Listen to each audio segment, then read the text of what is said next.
7:01. First order of business is a roll call, and we have a little bit of a Kevin here, so we need to appoint one alternate. And Joe, I don't think you've been one, you were appointed last time. Joe, you can sit for Kevin. Thank you. If you'd like. I'll do my best. Okay. Now, it's a special meeting, so we have to stick to the agenda, so the minutes that were handed out, we'll deal with in September. Oh, really? The whole business is a discussion of zoning regulations, and we have several items. One is the changes to the liquor thing that Mike has distributed the draft for us to review. And then he's come up with a draft of some accessory dwelling unit regs. So we should discuss those, I think. And those are all, I think, that we're prepared to go ahead with, at least for setting a public hearing. We talked about setting a public hearing to approve any regulations that we'd like to see changed. The other item that we were dealing with, there's two other items. One is the short-term rental discussion, which we can continue. And what was the third one was? Workforce overlay housing zone? Oh, the map, yeah, sorry. map. The workforce housing zone. In the workforce housing zone, actually, we don't have a draft of it, but we have a map here to look at and decide on what we think the right parameters are. And we had been sort of agreed on, I think, a 10-acre minimum plot size and within 1,000 or 2,000 feet of Hot Meadow Street. So Mike put together a map that illustrates what properties those might be affected in that reg for us to decide. So I think in that case, we could probably set the parameters for a draft reg change that we could also have an announcement for a public meeting or a public hearing. Okay, so let's start with the alcohol thing, draft. Everybody got that, right?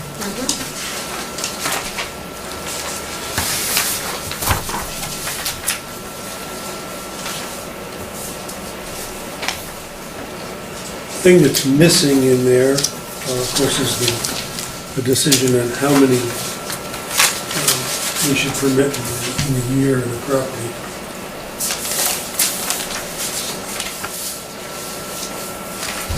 Right, there's a blank in there. Yeah, there's a blank for that. So, let's start with Joe, you're over there. You have any comments on the proposed regulation? No, I don't. Okay. Do you have any idea about the number of times a year we should permit? I honestly don't have a perspective on it, so You're not required to. no, I know. Exactly, thank you. So I don't have a number. Mike? The thing that I'm struggling with the number is it's really going to depend on what it is, right? I mean, some of the folks that come in are coming in for one, Right. Yes. and they're coming in for one every year. And others are coming in for 3, and others are coming in for 10. Well, who's the person that comes in for the most? Rosedale would be my But guess. how many do they come Yeah, in but- for? I think Mike missed the gist of the dialoguing of the last meeting where Yeah, and I the idea is apologize. I didn't catch that there's in the only minutes. one for each site. The idea is they would only come to the commission once. Understood. Once that site is approved, But- then in the future, they're all set up to that limit. Right, right. Yes. Okay. But Rosedale They're asks not for... going to make it unless they come several times a year because they come in for 10. What's the number that Rosedale? I think that 12 Yeah. this past Yeah. year, 12 events. So, I mean, the question maybe is, Is from 12 the staff, number? do you want to regulate the number per calendar year, or don't you? Maybe that's. What's a better way to write it if we don't? To leave it at your discretion? Well, then 'Cause somebody's gonna take I would advantage of that. say- I'll defer to the zoning officer, but I Rosedale here, think it's like- silent to the. Yeah, I think you're just silent to the number. I mean, there's a caveat in there that I can bump it back to you guys at any given time if I feel that, But for then are you instance, op- if they came in and they said, we're gonna have, they went from their traditional 10 to we're gonna have 30 events this year, I might say, you need to go back to the board. But then are you open to argument if you don't have a basis? That's the other, So do you set it slightly high, or do you, because if it's random, then you're back to, right. you don't like me, but you know. Right, but these- If we set it Remember at the- 4, the only party that we've seen in recent years Is that's going Rosedale. to be is Rosedale. So And if then we- what do we unless we do? set it at something higher than 12, they're going to have to, Right. I mean, it's not going to work for them, that's all. Now, temporary liquor permits is also a key thing here. Anybody who's not, if you're going to put in a bar or have something that, it's not a temporary permit. Right. In fact, the Performing not a Arts single Center event. doesn't have a temporary permit. Right, They have a theater permit, right. but they also have a special exception for them. I mean, if the we already property. do 12 for Rosedale, I don't have a problem with like a 10 to, I mean, we already do that. But the Right, commission so why doesn't, don't we yeah. make it, why do we do 10 if they do 12? I mean, Yeah, I mean, why don't we make it 15 10. or something, no. so that they don't have to come back in twice? I mean, you seem Is there any puzzled by concern that, for that? nurse. I can't think of a better idea, that's a problem. But what are we trying to say? We're trying to create convenience, and we're trying to Yes, save so them they don't have permit to money? keep, any of these No, we're already only Yeah. charging don't have to one keep permit coming fee, back. right? Yeah. They're not coming back anyway, they just come once to the, Right. Year after year, they come back though.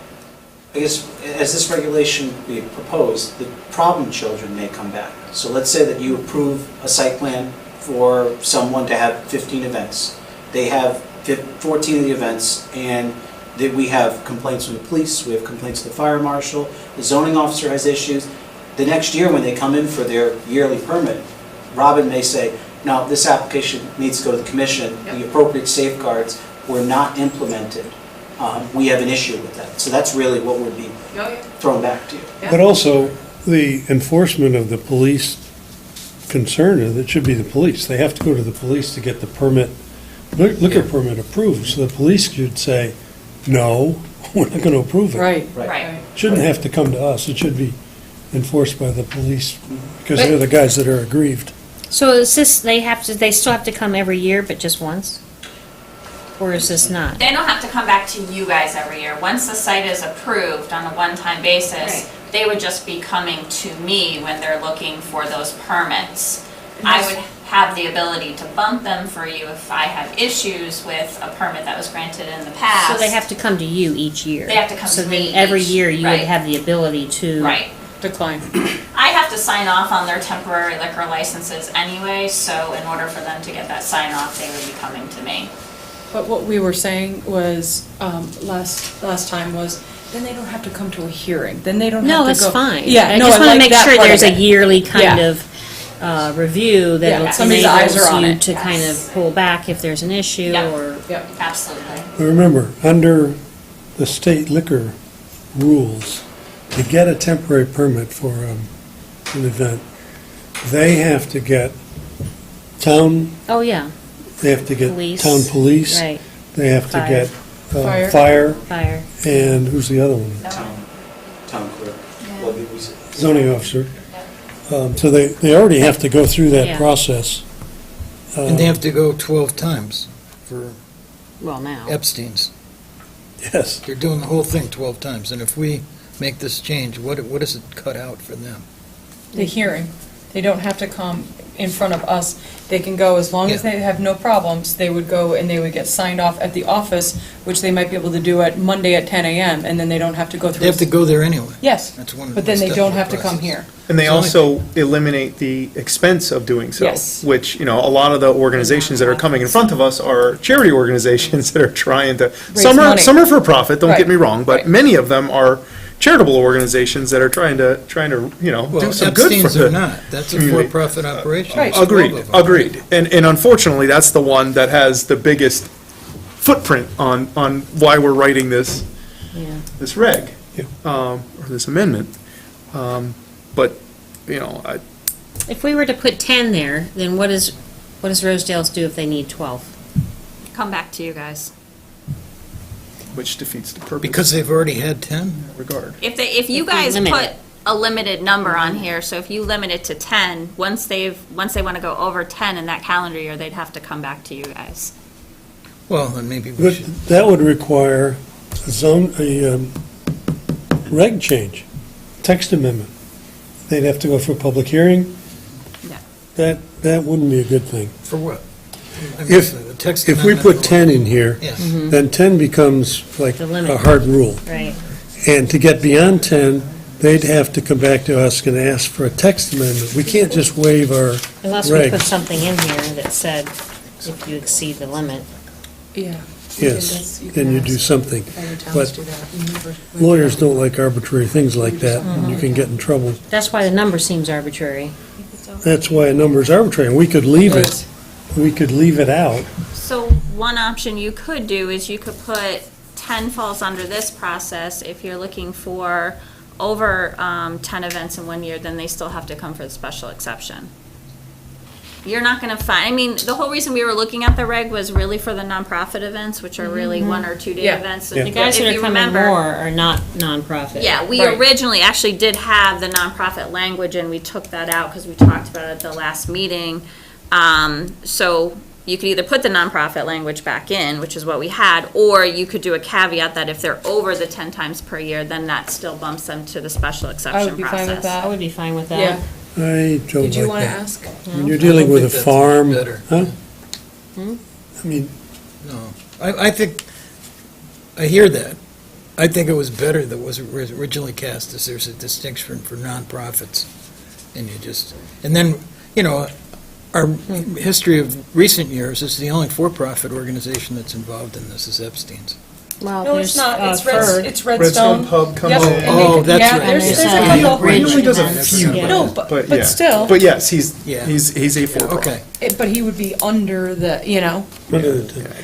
I'd rather have it be 15 and leave it so that they could exist under this the way they've been Or going. at Any least more like than one a 15, month you or need a something like theater that, right? permit. I don't know. You're doing way too much Well, stuff. Right. That one a month is tighter than they need.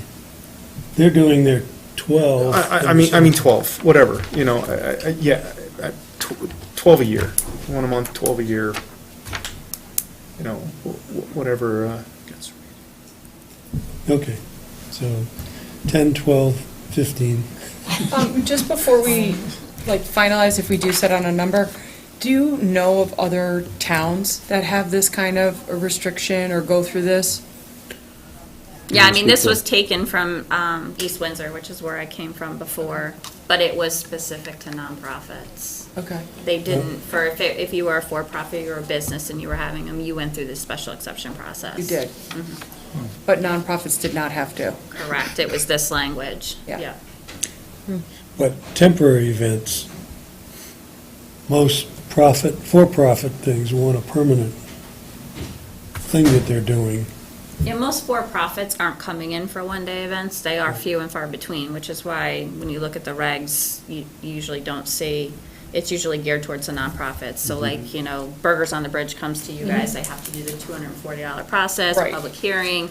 It's very time-consuming and constraint-oriented for them. And so this kind of reg kind of alleviates that for them. Definitely. Newington, I looked at some years ago when I was on EDC, because we were asking about what it takes to get these things done. And they called Newington, and they just have a form you go fill out.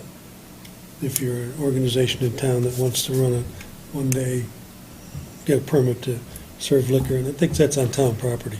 And they don't have any standards for evaluating them? It's an administrative thing. I mean, it wasn't anything to do with zoning. It was the town offices, and I think it was the town manager's office. You went and fill out a form. So in essence, that's what we would be doing. If we put a higher number on here, we would be saying, we trust the process, we trust the town, police, and everything will be intervening if necessary, and And We she's put a got higher the, number on here too. I mean, we're gonna, pardon? over that higher number, we're gonna be addressing other issues too. If somebody's having more than like 15 events in some place that is a farm or, Well, but they can't do it. right. So Without, they that would can't just do be- it that under, would- That'd be it. they yeah. can't do it under temporary liquor license. They could come back and get like a theater permit like we have, which lets them have almost any number of events. And they have to qualify with the state Right, for at that. that point. yeah. Do you have to But be a then- nonprofit for that? You have to be a nonprofit for that theater thing? I'm not sure that you have to be, it's because it's a theater Yeah. permit. And some theaters are for profit. But they try to be. They try to be. They claim. What's the one that just had $45 revenue for the big new movie, anyway? So are we settling in on anything? If we leave it silent, then we remove it altogether.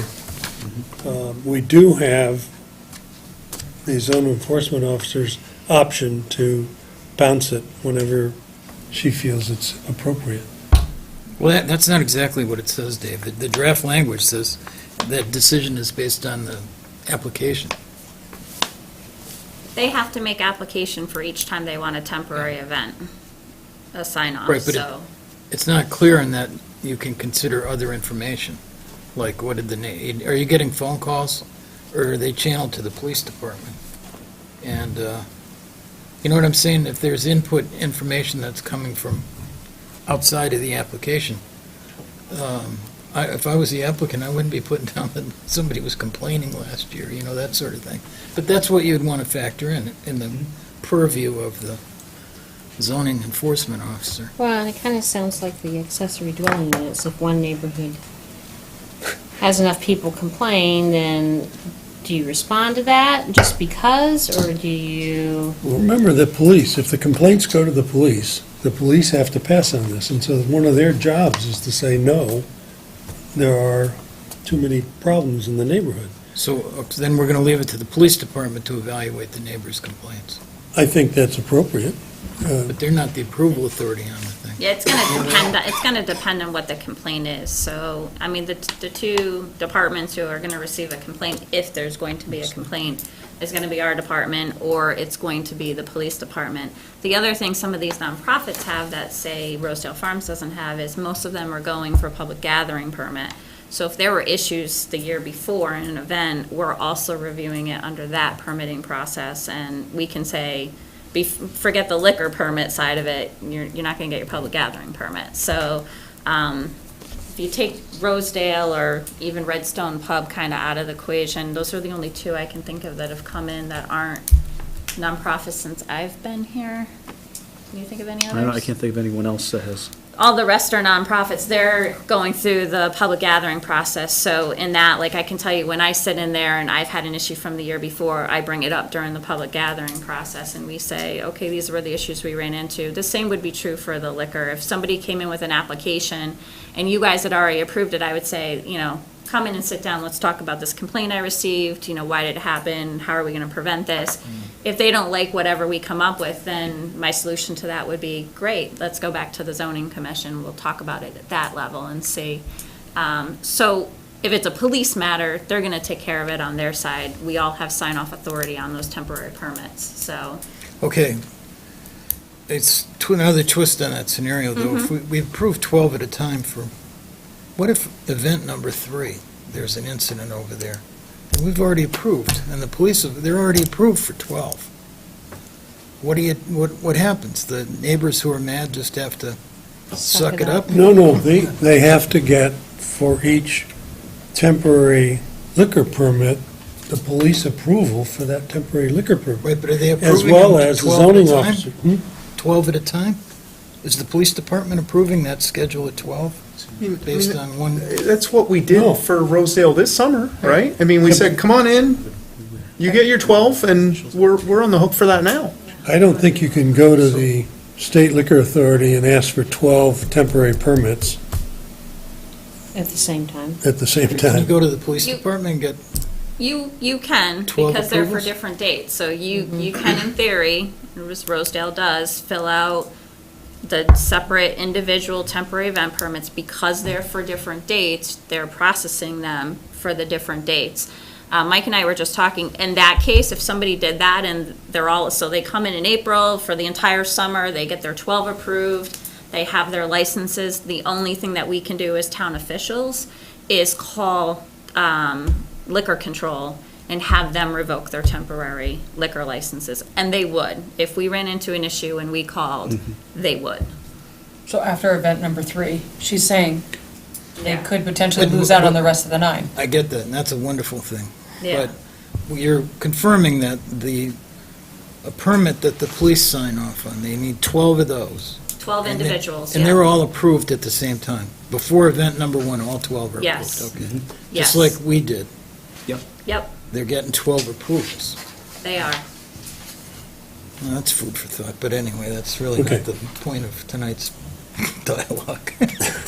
Yeah, but the police are really the key thing, and if you call the state liquor authority, they're gonna pull the plug if the police and you say it's a Yeah, I problem. mean, the thing is once we sign those permits, whether it's us or the police department, and they get their approval from liquor control, we're really gonna, we have no authority to pull them back once Right. they've been signed. However, liquor control will have the authority, if you're only on permit number 3 or event number 3 of your 12 for the year and we're having major issues, they can go back and say, you don't get the rest of your events, and they can pull their temporary liquor permits for that. Right. And they take their liquor permits pretty seriously, so I could see if we had a major issue and we called, they Yeah. would revoke them.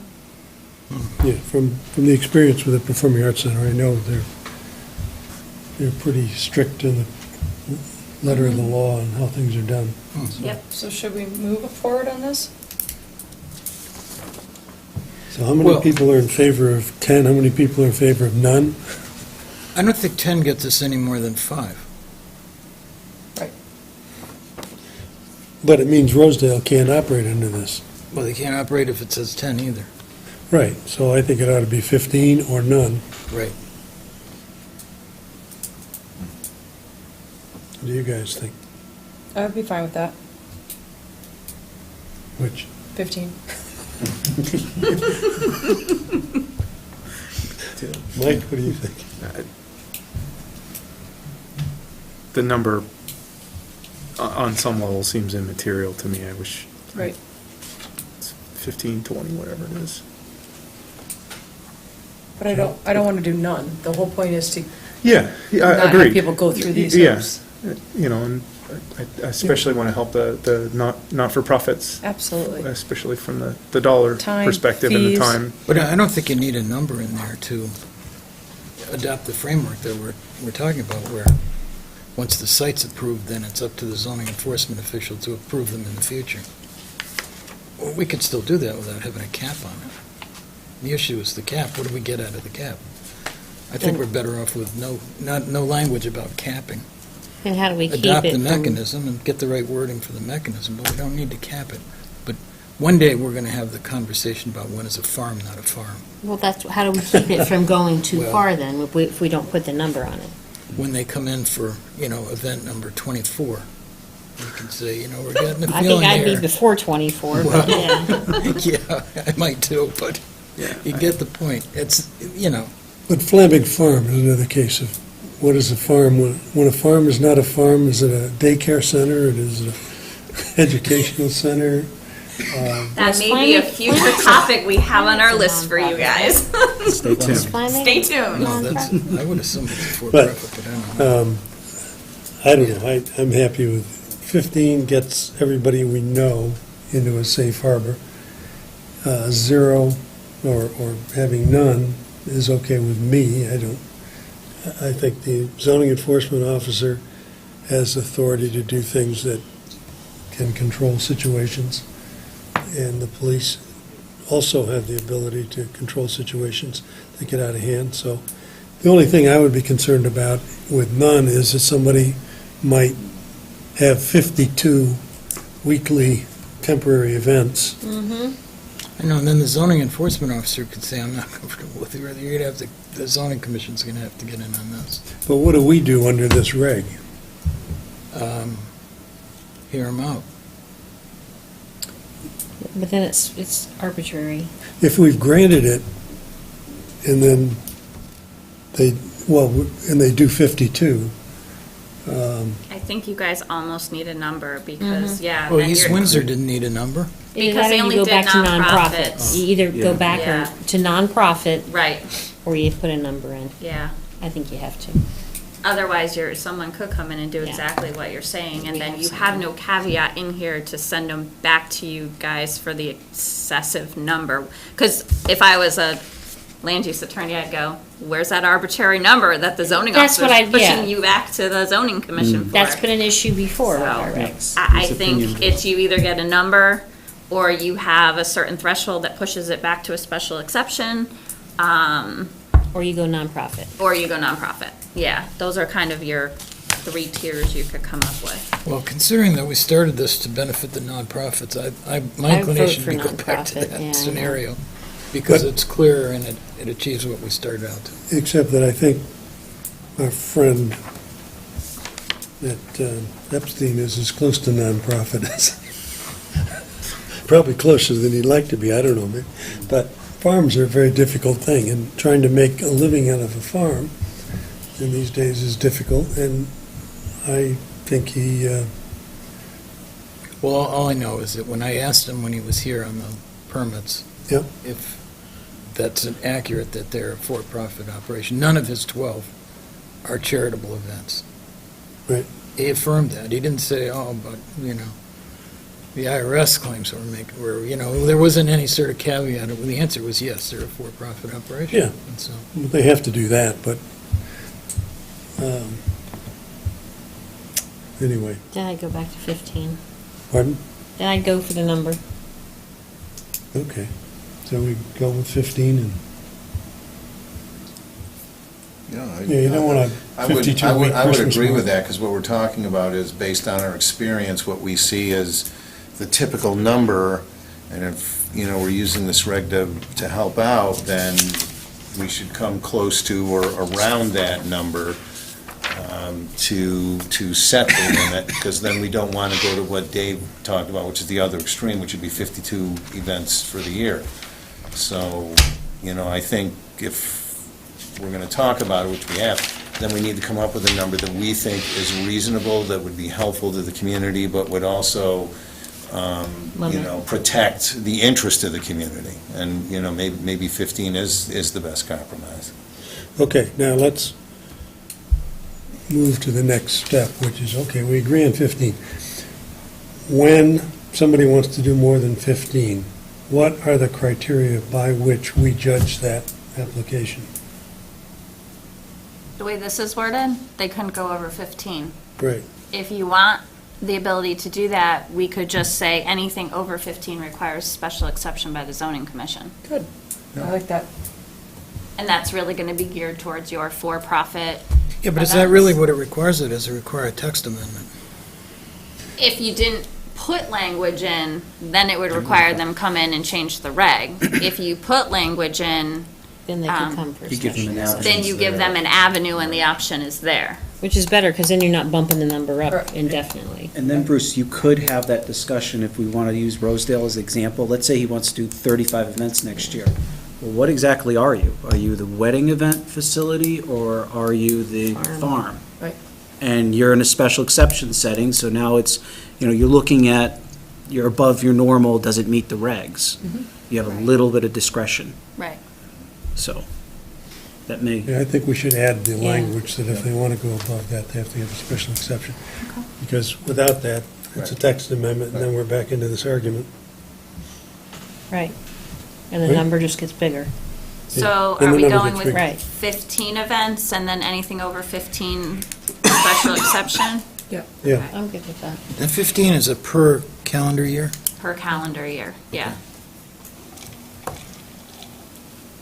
I had a couple of, some text comments here that are pretty simple, but and this isn't about the framework, but when you look at the body of the paragraph G, there's a number of references that I think, like line number 2, where it says, it starts out, commission as a site plan approval, comma, provided the sales are limited to no more.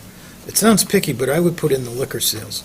So add the word liquor, the liquor sales by temporary liquor permit. I think it's important to keep repeating that, because there's reference to other permits here.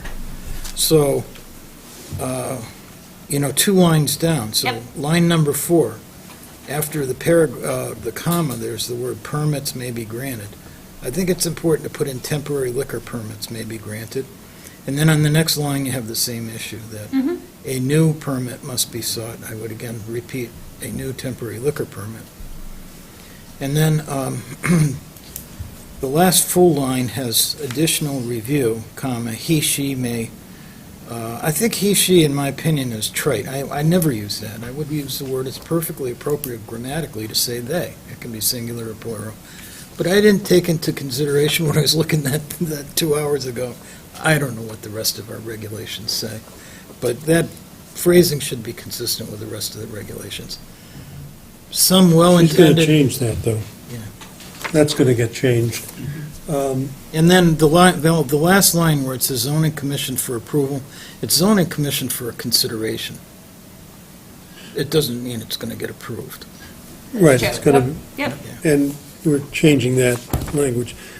Where, to comment on your comments, line 2, provided the sales are limited, if you change sales to events, Yeah. I think that Fine. Yes. solves That's good. Bruce's Yeah, concern. right, that takes care of that one. Yeah.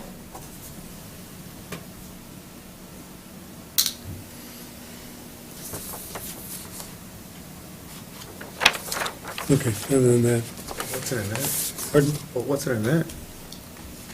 They That's come what- in and they do, oh, we're running 3-day events. We're running 12 of them. Well, It's one event, Friday night, Saturday night, Sunday night. And- if that temporary liquor permit they get from the state has 3 days on it, that's one event. But I don't think the state lets you do that. No, it's temporary one-day events is the way, So- they would have to do 3 They'd have to do permits 3. Right, for yeah. the 3 days of With that each event. permit Right. from the state. But the state specifies one-day event. That's what he says. Yes. We're giving them the ability to They could sell have a liquor 2-day event under or a this 3-day event. But they need 3 permits from the state. And that counts as 3 3 out of the under 15. our rule. Right. Yeah. Well, Good point. Okay, you are okay to go ahead and put something together, which we can then, We'll file this one definitely as an application for the next meeting, okay? and start the referral process. for the next meeting, that third Monday in September, we would vote on the language to put it on the calendar for a public hearing. Either way, if you feel comfortable that staff could draft this right now and we'll file it, we can do that, or as Bruce kind of indicated, the next meeting, we can have the final draft prepared for you, but it won't be till September 17th then. You're looking then at end of October for a We hearing. want to set a public hearing on September 17th. What do we Okay. have to have in the ends to do that? We got to have a vote on something tonight, Time for referral. and which is, I don't think we have time. what I We don't wanted have time for to point out referrals. was that we're entitled to, at the close of the 35 public days. hearing, as a result of our That's our conversation, issue. we might tweak We the can- language. You just run into trouble if you make substantial change. Right. Then you have to renotice and republic hearing. Right. What's the rush? why are we, Just we why are don't- we in such a rush to get this? Trying to get something done. We're trying to get something done. Which number We've been of years? working on this since February. I concur, but one more month isn't gonna kill this, I right? agree. I mean, we just No. spent 36 minutes on a paragraph. Yeah. Yes. So another 2 weeks isn't gonna kill this thing, and everybody that needs these has already been through. Earlier this year. So getting this done any sooner isn't really gonna, But remember, on the 17th, we're going to vote to set a public hearing on language which is going to be handed to us. We can modify that language before we set the public hearing, fair enough. Okay. right? So what goes in the public notice will be what we decide to vote on that night. Right, that's fine, I'm good. Because we're just trying to avoid Yeah. extra days of Scope creep. scope creep and week creep. We've been talking about this for 5 years, I think. Okay, Okay, next, so we're on to the second, next. Go. which is more complex. Okay, accessory dwelling units.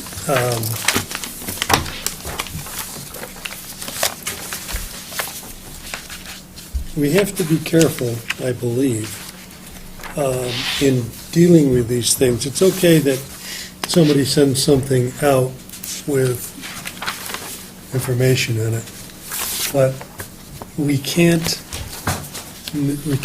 discuss by email the content. So if Mike sends something, you can't respond to him and say, I think we ought to do it this way, because that becomes a meeting. Right.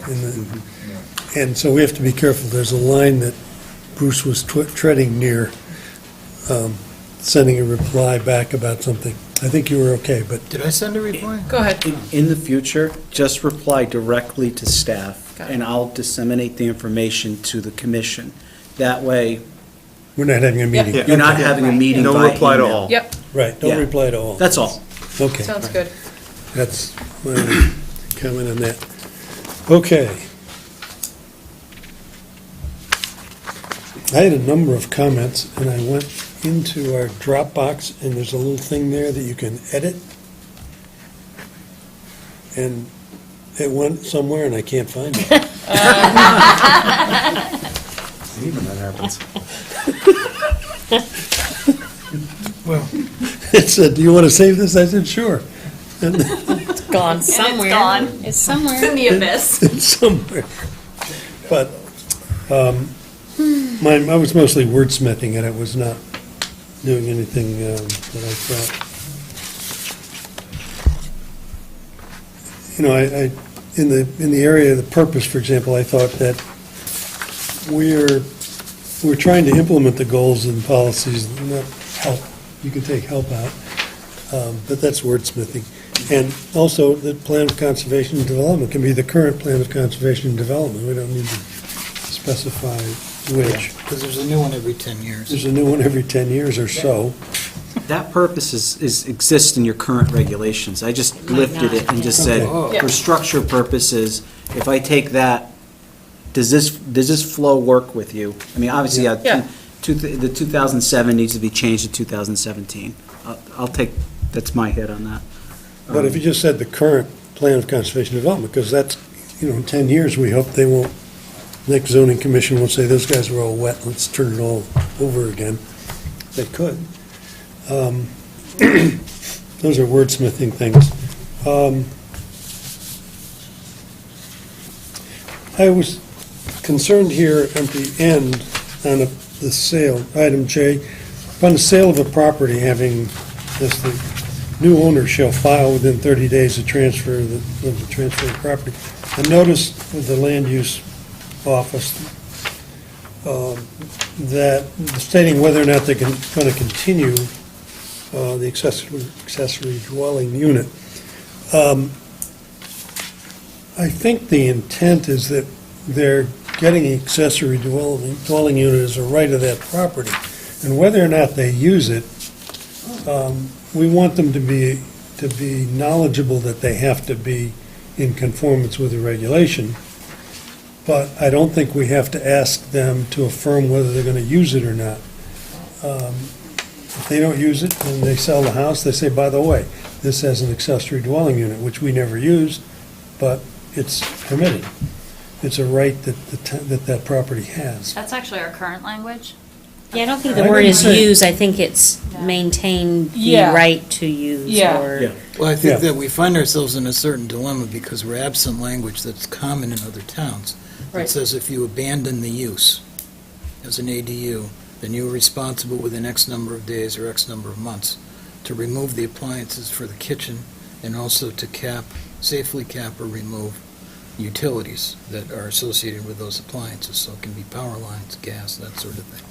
It doesn't mean you have to tear it down or gut it out or whatever, but you have to take out the things that are associated with the kitchen, namely, well, refrigerator, Stove. range, if you put in a dishwasher, that sort of thing.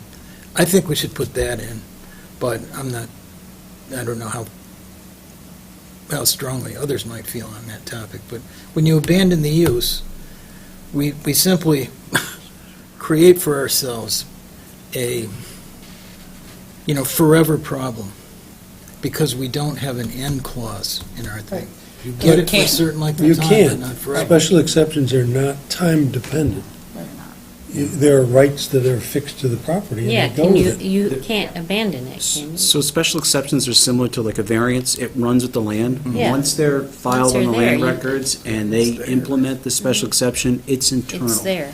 The only criteria that would cause a specially accepted or specially permitted use such as an ADU to be in conflict with regs is like they expand it beyond what's allowed. It's no longer an owner-occupied property. Let's say I purchased the house from Dave had an ADU, and I decide, well, I'm great, I'm gonna still live down in Wallingford, I'm gonna rent my house and my ADU up here in Simsbury and get the income, it's my rental property. That would be an issue where you're in violation, you would have to abandon that No, you don't. accessory. You don't abandon it, you just can't do it. Well, the CEO Not would say. in compliance. Well, it's, So that's another thing that many towns have specific language, that if the owner occupancy requirement is no longer met, then the word isn't forfeit, they basically relinquish the approval, or the approval for the use is revoked. If But the really, owner occupied requirement you're just is no longer met. non-compliant at that point. But It's- You're you're not just getting rid of it. non-compliant, and the zoning You're enforcement non-compliant. officer is gonna send you a letter saying it's Right. $100 a day It fine doesn't or go whatever. away. Yeah. And so, it doesn't go away, it's Yeah. just, No, I mean, ultimately, you could follow that violation through if you went to court, a judge could say, a judge is really the only person that can say some element of your special exception, if you're in violation of it, ceases. Yes. So in this case, they could say, since it's not owner occupied, a judge could say, you need to remove all of the elements. But you're of- saying nobody but a judge can withdraw that? I think Yeah, that's we that's a don't- mistaken I can give someone a interpretation. notice of violation, I can cite them for the violation, but I can't tell them, you guys can't revoke the special permit. There's case law about revocation of special permits, so it would have to go through that violation process and go to court. Well, for maybe it's a that. matter of having a more specific review of the language that some other towns are using, because I know it's out there. And it's the same thing as when we talk about some other things associated with the ADU, including, do they have to be a relative of the owner, or they can, whatever. There are other attorneys out there who feel that it's permitted, and so, I don't know who's right and who's wrong, but there isn't only one view of this. And so, when we see things are being handled differently in other towns, I don't feel comfortable assuming that we're right and they're wrong. Our law firm knows better than all the other law firms that are around, because most towns are represented by the larger law firms in Hartford, and they sort of divide the business up. And the attorneys jump from firm to firm to firm, so, I don't know. I think in the end, we need an attorney to look at this, and we're getting to some more deep water later in the conversation about regulating short-term rentals. We're going to need an attorney to look at this stuff, I think, before we, So, Well- to your point, we cannot add language that says that they have to take out the kitchen appliances. Okay, It's approved. no, but I But other hear what towns are he's doing saying. it. Yeah. Why Let are, me put it this way, you can add anything yeah. you want to So a these zoning other towns regulation. have it, But it's Whether it's irrelevant. enforceable or not is Whether a it's whole story. enforceable, Right. if you got Right. called to court on That's why I'm it, would bringing it it, up. would it uphold in Yeah. front of a judge? I'm well aware that it runs with the, Yeah. I deal with this on a You daily can write basis. a regulation to say anything Right. you want it to, and as But it long can't as be you never enforced. get appealed to court on it, Okay. it So there's no It is point in what it putting it is. in there if we can't enforce it. and that's up Unless for we you want guys to. to decide. Yeah. Unless we want to as a threat. I mean, somebody has to Yeah. fight it. I mean, there's a certain barrier to entry, if you will, to somebody doing something. Yeah, I mean, there's also, you know, there's all kinds of legal arguments in land use. There's also the argument that when someone comes in before a board and they agree to the conditions of their permit, they can't 5 years later, when they get a violation notice, because they're not in compliance with the conditions, say they didn't agree with the conditions. So again, there's all these kind of different legal arguments in land use, and so that would kind of be the same thing. You're agreeing to these terms to want your accessory dwelling unit. So unless someone up front said, I'm going to take you to court and say this is not legal, I think an argument could be made, you're agreeing to it as part of your approval process. So again, these are all arguments you can make and that we've read or heard, and probably depending on the judge and the attorney, you might get a different answer, so. Well, I think what we've heard over the last 4 or 5 years is we've got a number of accessory dwelling units that have been approved, and we, about 5 years ago, loosened the thing from 600 square feet to 1,000 square feet, and that, I think, was intended to make it easier for these bigger houses to do things that were appropriate. There's been a few people that have complained. Duguay is one, but there've been a few others. Yeah, there've been others. There've been a couple, I'd say 3. So I wouldn't say that everybody in town is up in arms about it. And I think the idea of tweaking it to constrain it somewhat is a good idea Yeah, and responsive. And maybe the 600 square feet is a better, which is what you Right. proposed here. Yeah, or 25%. whichever's lower, by the Yeah. way. It doesn't say that in here. Okay, so should we add that?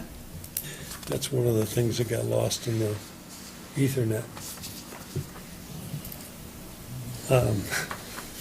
But the last thing to me was this affirming that you recognize that the property has that right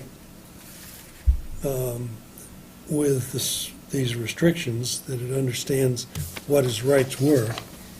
I think that's a good thing, but implying that you're going to take it away if they don't use it or if they violate it is, I don't think that's right, in my eyes. If they're in violation, they're going to get fined. It's Where do they have the language about taking it away? on J, or And it goes to the second page. Starting the new. saying whether or not the Starting on owners intend to page 1. continue the accessory dwelling unit. They have to file an affidavit in regards to such use in continued compliance with the applicable zoning regulations. It's like they just have to comply, is what I they have Yeah. no Just problem saying with that that. you're acknowledging that you understand what the zoning regulations are. It doesn't say anything about taking it away. Well, it's it's the What if they sentence never before that apply? says, if you intend to continue Yeah, right. the accessory dwelling unit. What if they It's- don't If you intend to use, do that? let's say, not continue, intend to use. If Then it's they- still if they- there. If they attend, let's say I buy the house, it has an ADU in it, and I say, you know what, I don't want the ADU. One, you'd have to abandon the kitchen, so someone's gonna come in to remove the kitchen. And I'm saying the positive. But why do you have action to first. abandon it? Because the ADU I'm stays with just the saying- property. I'm just saying, personal preference of the property owner, they say, I don't want that unit there. I'm going to put a gym in there. Fine. Yeah. But it's So they're still gonna an come in for- ADU. A building permit would be triggered. At that point, the use by the physical abandonment of that kitchen and the change of that space to a gym, that would be a positive action by the property owner, which would be viewed as an abandonment of that specially permitted use. So now, if they wanted to remodel the area back to accessory dwelling unit, they'd have to come back and apply to the zoning commission Why- and why comply is- with the current. Why is that? Because Why it is stays that? with the property. It's- They're Because, changing. because they changed it and removed the kitchen. I'm just using that as, right, really, the trigger point with these things is, once you have a place where someone can sleep, sanitary facilities are provided, and they can prepare meals, usually the kitchen is the trigger, that's considered a dwelling unit. So if you take the kitchen out of that equation, of that area that's designated as an apartment, it's no longer qualified, or it's no longer considered an accessory dwelling unit, it's just an extension of the house. It's So just. why wouldn't we just Yeah, leave but- that language out and just, if somebody changes the use, they're changing the use? You mean from the point of sale? No, for, like, they have to file within 30 days. Well, I think that they should, within, But it's- if the property it's a changes unit. hands, they should come in within 30 days, because I don't think they know all these things. If they're buying the house, they know. No, they don't. That's what's happening. People don't understand that there's requirements when they're buying, I'm telling you. I deal with this all the time. So I definitely think they need to come in within 30 days. Whether we take the next sentences or not, we can figure that out. But I definitely think we need them to have, hey, just so you know. Well, here's just food for thought. Is this language, would you like to see it in your regulations, or would you think this is a more appropriate thing that's handled a case by case on the actual approvals by the commission? As kind of what Robin alluded to. So someone comes before the commission, they go through the public hearing process, and they say they agree to whatever special conditions that you're placing on this. One of them may be the notification within 30 days of a sale. I would thought we were prefer- trying to get away Yeah, from the public yes. I'm notices, just- though. Yeah, I'm just- I'm I'd just- much rather have it in our rather in regs the because of regulations. what we've had to deal with. But Yeah. I'm confused that this isn't going to do anything, because if they don't know about the regulations, they don't know enough to read it, to know that they have to comply. They come here in to 30 read them days. And come in and file. I mean, Or worse, they don't file, they just. they're not put a going to renter file in there. because, but, our And we can't- our we have no action to regs take. are saying something that is kind of unenforceable. They got to file within 30 days, but if they didn't know enough they had to do that, how would they ever know? Now, I can we will- can we Well, require one way to all do it purchase is you and have- sale? Well, let's let Robin talk. Periodic All right. approval. So first of all, it is in your regs now, Yes, just so we're right. clear. It's, Yeah, we this understand that. is, this is but we in don't your like it. regs. It doesn't work. So the Right. one transfer we had, I had to send a letter to them saying, you need to come in and fill out an affidavit and file it on the land records. So, it only works if I pay attention to property transfers. Yes. I only knew about the property transfer because that particular property was being complained about for Airbnb. And that's the only reason why I knew about the property transfer. So from an implementation standpoint, it doesn't work.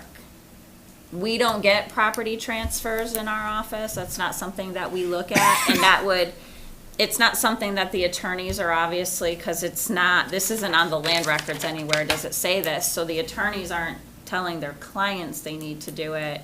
So it's kind of a fall to the wayside requirement that's in the regulations. So why don't we put it in the filing that goes into the Can it land go records? to the land records? That's what I'm saying, it's better actually put into the approval, which gets filed on the land records. Okay.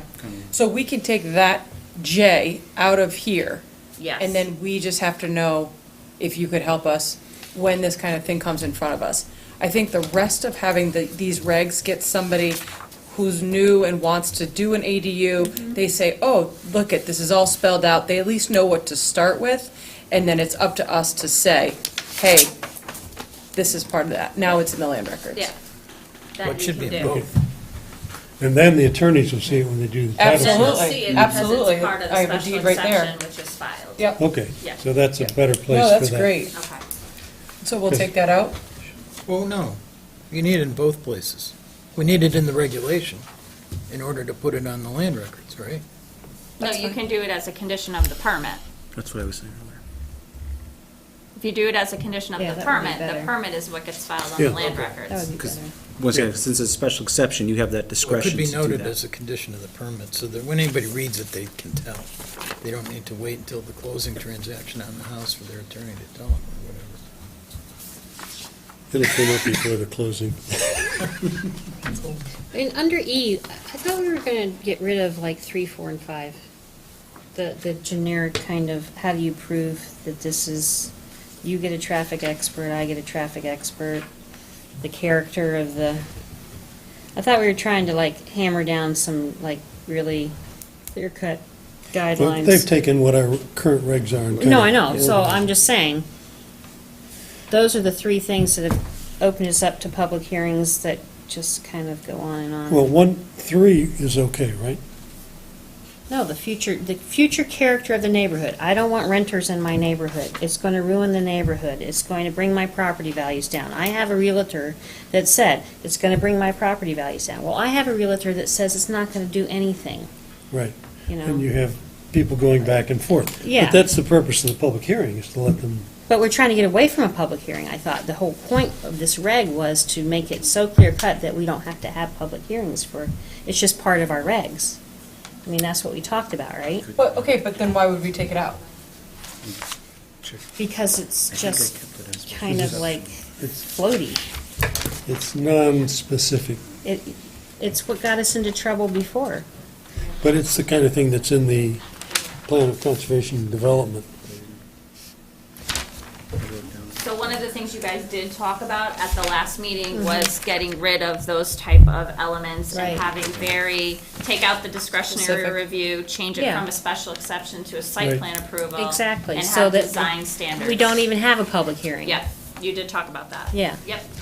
That was, I thought, part of the Okay, goal. you're right. This Yeah. hasn't been rewritten to achieve that? No, No, no, That's why I was confused. That's what we're working on. That's what we, That's why we're that's what we're here. discovering. Yeah, so, So the standards really, I think what Mike did was pull the standards we currently have, and that's a starting point for you guys to tell us what you want those definitive standards to be, that yeah, aren't so, discretionary. right. So we talked about, And some of them are built in. I mean, you know, the 600 square feet or the 25% is a standard. we talked Separate, about- not having separate utilities is a not separate, standard. a joining door, Yep. we talked about, even with the exterior door, but an adjoining door we talked Page about. down here. Under C, C. we're going back and forth from two Yeah, pages. Yeah, we're Flipping. just trying to, so, yeah, I like C a lot better than E. Do we have to have both? Yeah. E Or is seems it to be more of the old stuff that we were trying to get Yeah. rid of. let's see. No, so let's go over E because no, you don't have to have both. Could we It's- pull the landscaping over? Because I do like that. Landscaping, buffering. Well, 6, E. 6. So that was for the detached. Was that meant for detached or for both? You wrote, so. That should be for the detached. detached, detached. The only thing is, I think, if we're gonna talk about landscaping, especially for the detached units, is what exactly do you want? You want to get away from this discretionary, Kind like, of I don't want to see it. landscaping, right. So it'd almost be, maybe it's That's a site plan. full visual screening of the unit, so it's not seen from the neighbors. Because, I mean, I'm just Yeah. throwing it out as an idea. Well, But if I'm on that's a problem, because, number one, I have a problem with the 2 acres for detached, because even in my neighborhood, I'm like less than a third. I have a barn garage in the back that's perfectly within all the setbacks. I could easily put something above that, and it wouldn't look any different than anything else, and I'm not on even an acre. Do I have to put a forest around it? It looks like my garage. It doesn't look any different. So you have to You know, you have those houses on Riverside with the garages right next to them, really tiny lots. You would never know there was somebody up there. Do you have to screen that?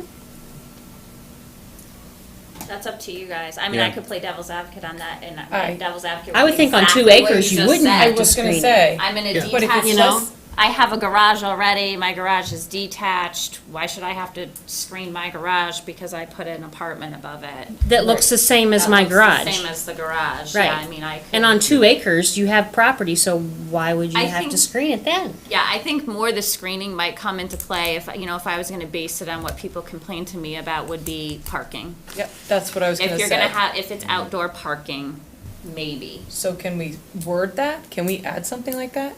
Outdoor parking areas to be, Outdoor parking is gonna be 1 or 2 cars. Yeah, I Yeah, mean, but I got that's- three, but I got that's three in cars addition- parked in my driveway right That's in now. addition to your cars, like, that's why the screening is in here, because those Yeah. new cars are in addition to your 2 or your 3. So that's fair. I think there should be screening. Okay. Well, I think there's also the opportunity to distinguish between a new structure and location of a new structure, detached, and using a detached structure that's already there that isn't as far away or doesn't comply with the guidelines. I still think we should be talking about, and we haven't mentioned yet, but there's a framework that's articulated for storage of RVs and sailboats and stuff that articulates that it has to be behind the house, not in the side yards. And so the intent is to provide as much relief as possible for the neighbors. And it doesn't necessarily create a burden to do shrubbery and that sort of thing, but, you know, it gives dimensional stuff so that if it's a new structure, then you require that it be behind the house, which is most oftentimes going to be the optimum place, because the neighbors on both sides can complain, but we're going to allow the ADU, it's just a So question would of we- where. But if would you say it's an screening? existing building, Yeah, are you saying if there's a new building, right, new ADU, we would require screening? Or at the discretion of the? Well, I think that At the discretion of the E ZEO? I think that I'm not sure, because I'm more concerned, I'm not opposed to screening, but I'm more concerned about compelling the location, that they can't put it 10, 12 feet from the property line. If it looks like a The guy- garage, though. Even if it looks like a garage, it's a new structure, don't let them put it that close. I'm not sure But about that. I'm not sure that. We don't let people park RVs Yeah, 12 but feet from that's the zoning property board line. of appeals. If they were gonna put up a new structure, there's setbacks. So that's something else entirely. Okay? No, this is more severe. It's the same thing with, yes, there are I'm saying if setbacks, somebody but puts we up a new don't structure allow within 10 feet of the people to property park line. RVs That's not within. Wait a gonna, minute, wait, come on, guys. It won't fly. right, Well, think of this, so you're, the way the design sets up is you can build it up to 600 square feet, so 20 by 30. right there, it already has to So meet our full already, setbacks. it's Yeah. large enough where it exceeds 200 square feet, the footprint. It Right. needs to conform to the zoning district setbacks. okay. If it's an R40, which you have a copy of the zoning map, which is pretty much the majority of the town, I'll just use that as an example. The side yard setback in that zoning district is 40 feet. Yeah. So there's a significant separation. The smaller zoning districts, I mean, if you're in an R15, then yeah, it's 12 8. feet. Or 8 So, in my yeah, house. so that can be an issue, that could be an issue in the smaller zoning districts. So it's, Donna brings up a good point. Do you want to limit it to just the properties, which kind of what we discussed last time, 2 acres or greater, or do you want to allow it anywhere? Because if you allow it anywhere, then I think Bruce hits the next subject is, well, those anywhere locations may result in greater impacts to the neighbors, which you or we will hear about it. Correct. So what safeguards are measurable and not discretionary that could be implemented? Because I think the goal is to get away from a lot of discretionary standards that For are in the new. regs. Now, Okay. we're just talking about new. Okay. Yep. But I have a problem or concern. I'm not so sure that we should be allowing new detached accessory units Why? on properties of 2 acres or more, because we're essentially put in a position of subdividing the lot. Not at 600. Not this year. But you You can put in a subdivide a 600, lot. you put in a 600 square foot detached unit on 2 acres, suitably arranged so that you could split that property, and you're heading down an even slipperier slope of in getting detached units that really don't need to be there. I don't like that. I think detached units in existing, which our current regs, I think, say, in existing buildings is okay, would fit your situation. But I don't care what the size of the property is. If you get an existing detached unit, you can put an in-law apartment above the garage. Well, that's what he's saying, it has to, now it's going to the zoning regulations and regular setbacks. Yeah, but it's, and not, it could be detached, but it has to be an existing building, that's all. Well, I don't think that steps I up don't to the think that's- challenge of trying to create a set of regulations that is more encouraging to the aging in place Yeah. and that wider, array of housing options in Simsbury. Now, if we say we don't want to speak to that stuff, then okay, we say, well, we have these regulations that allow, and we're going to make them smaller for ADUs. Well, we're doing that now because Attached we're or responding to interior. people's complaints that, So I if can't we don't remember put anybody something complaining about that they were too new large. construction, somebody comes in here and they have to meet these requirements, first of all. Well, they would just, that They you wouldn't would- be changed, so when we talked about it the last meeting, you guys talked about getting rid of the language that our current reg had, which is that it has to be an Existing. existing. So we did, we talked about relative not required, if it's on less than 2 acres, then it has to be in the primary structure. But if you had over 2 acres, you could Goes have to it in a detached structure and to remove the existing language. So, I mean, as far as splitting a lot, you could have an existing building and put an accessory dwelling unit, and if they're able to, if they have the acreage and the dimensional requirements, they could split the lot anyway under re-subdivision. So that's kind of that would be a moot point for that, because existing or new, they would have that option if they could meet all of the requirements. yeah, but And it's and as not, far as building, you could build anything else within the setbacks Sure. and still pressure your neighbors with a building that runs the length of the property as long as it's set back okay. It doesn't, it's gonna be a different use, but it's still gonna be there. That's true. Also, you have the wild card of the mix is the temporary healthcare structures. Right. They can go anywhere in town. Yeah. And zoning, they go anywhere in town with a building permit. Right. This commission doesn't even see those applications. I mean, Right. We've not had, have you fielded any inquiries about it? No. Yeah, we haven't had any inquiries about it, but that's also out there. Right. The only thing they have to demonstrate is they meet zoning setbacks. That's a house. It's not a large, what is it, so you would allow new It's a attached dwelling unit. units? small, like 500 square Attached feet, unit, 600 yeah. square feet? Attached. I'm just saying that, See, so I just designed an attached unit for a mother-in-law on the back of a garage in a R15 property that went 40 feet down the property line, which with all the setbacks. That would be okay, but I couldn't put a 20 by 30 on the setback that was detached. See, I have, yeah, I mean, that's, yeah, that was new. I couldn't do that, which would be less of an impact than if I put the big garage and attached it and put a breezeway to the house, and then I'm perfectly within my limits as long as I'm set back okay. So, I mean, well, there's the house over on East Weetach Street that you remind me of is the case in point, right?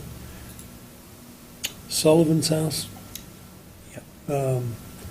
Started out as a garage, I think, mhm, attached with a breezeway, right. and And they ended add up to to the be, back of it. now it's a second house. Yeah, right. And I And you don't- can do that because it's attached. But it isn't attached anymore. Is that a second property now? Did they split the lot? He just went to HTC for certificate of appropriateness for the main house. I think they may have did a lot split at some time. That may actually be a separate, you're talking about the house that's to the south of where he lives with the garage. I think he claims that's the guest, what do you call it, the guest house or the His son father's lived house? there or something, right? Yeah, something. There's an arrangement. And I think he may have down the road split it. I can look at the specifics. I don't want to, but yeah, some of those happen. That's an example of it. It's a real life example the chairman brought up. Anyway, I know, we're not getting very far in this. No, 'cause Well, I we think don't part of it agree. is we're not committed to one strategy or another. Either we're trying to enhance what we're doing towards facilitating I'm fine with aging A, in B, place, C, that sort of D. thing. I think it's just E is we're trying to either use these old standards Mm-hmm. or not. I think, we've made headway for sure. I'm okay with new detached, but I You're okay with new detached, but you don't want the limit of 2 acres. Yeah, because like I said, I could put an apartment in my garage and you'd never know it. Why did we think 2 acres was good last time? I don't know Because if it's I less did. than Granby. Granby uses 4 acres. Right? It's what? 4. 40? 4. Oh, 4. So I guess the first question is, do you guys want a I mean, you guys said 2 acres last time. Do you want a minimum lot size for the detached structures with an accessory dwelling unit? Well, that's what we're saying. Or maybe here's an idea. Your attached accessory dwelling units, you handle those as an administrative site plan. The detached, which have the potential for the most impact, Right. as a special exception. But then what are you On what what are you basis are we judging them judging? by? Yeah, thank you. Well, then we'd have to go into our special exception criteria if we wanted to scrap section E, where section E has a lot of discretionary Right. standards, and look at more measurable ways. I mean, they would, under that scenario, the detached structure would, some of the design standards such as 600 square feet, common utilities, shared driveway entrance, all be referred to and handled through, in section C9, C1, A through J. That's the design standards we discussed earlier. But isn't that more of a permit thing? Yes, Aren't all but those kind of like check Paul, marks on a it also permit? could apply to the special exception. So you're limited You to wanna see 600 it. square feet, only one per lot, which, the access, the conformance to other codes such as building, fire, and health. So this would be somebody coming in with a new detached unit. Could be new, or could be the unit above the garage at Oh. Donna's house. That is too close to another property, or what, that's why they would do a special exception? I'm trying to follow. I'm just, The detached. I'm just saying that changing the two, because Yeah. let's just say.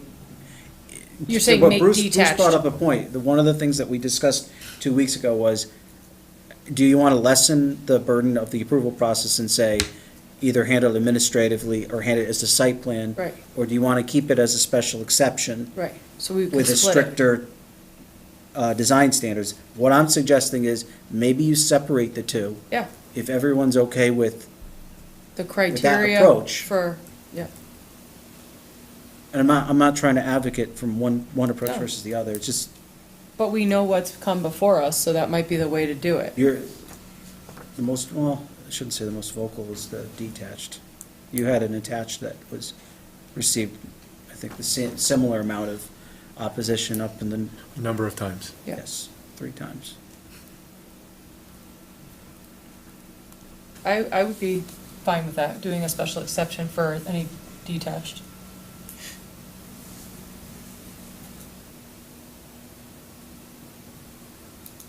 Any detached or any new detached? No, you said any. Any detached. Let me Should just you have ask your you garage? something more technical, and maybe others know the answer already, but there's a term for that. When you look at a building lot, there's a determination of an interior envelope where the house could be placed. It has to do with setbacks and stuff. Is it that simple? There's a 40-foot setback on some size lot. If you go 40 feet all the way around, and the remainder, the inside, what is that called? The buildable area? The building area. envelope? Building envelope. Okay, so the building envelope, we could say, I mean, that, it may go without saying almost, that if you allow detached, it's got to be inside that. I would have have to- Donna's saying no. That's where she's saying. No, I'm saying, no, yeah, no. it has to meet all the Yes. setback requirements. It has to be. Yeah.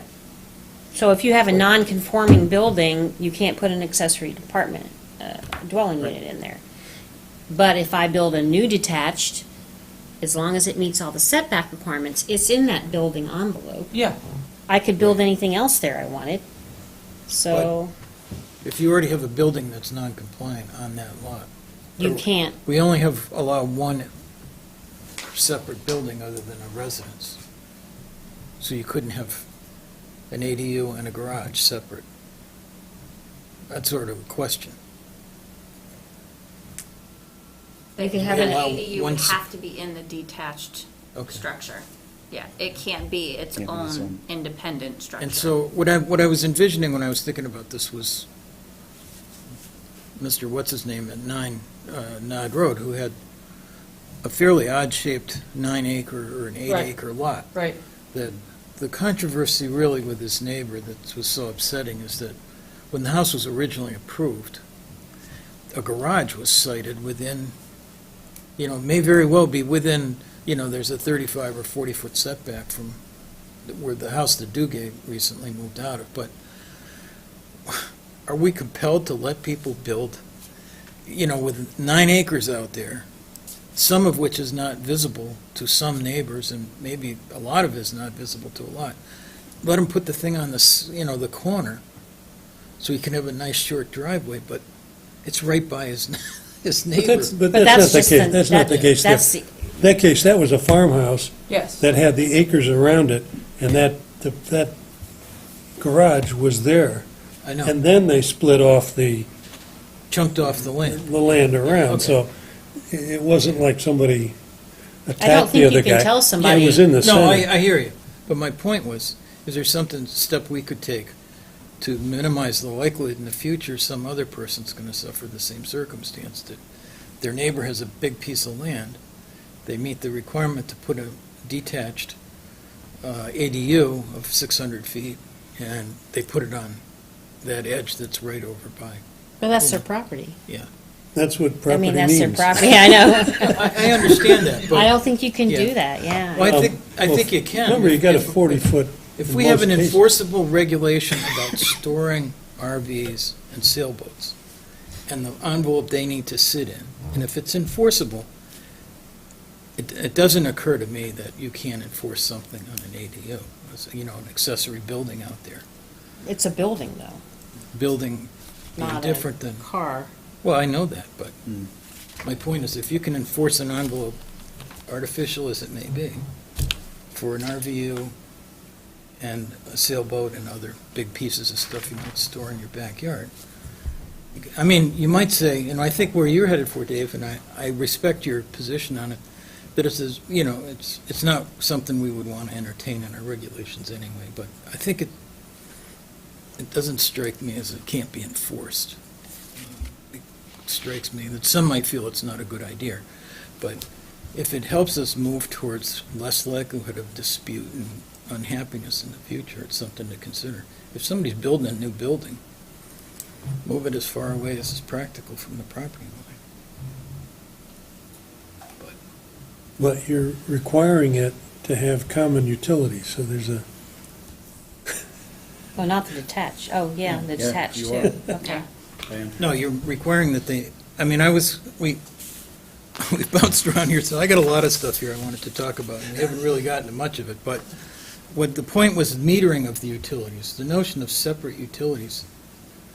I don't know, does that infer metering? But metering is the thing that we're trying to get at. We don't want to bill separately. Right. Right. Right. That's But what it doesn't is. say metering, it just says separate utilities. So that would apply to electric, water, and sewer. And the thought process would be, rather than regulating based on blood relation, you're not going to use what, and this is just by the comments that individuals had, this is a rental unit. Well, you're not just going to rent to anyone if you're sharing a common meter, because that bill to Eversource is coming to who owns the house. Yeah. In your So name, You're not letting Mike Glidden go up there, who leaves the lights on, AC unit down at 24/7, and I live in 40-degree temperature all winter, all summer. No.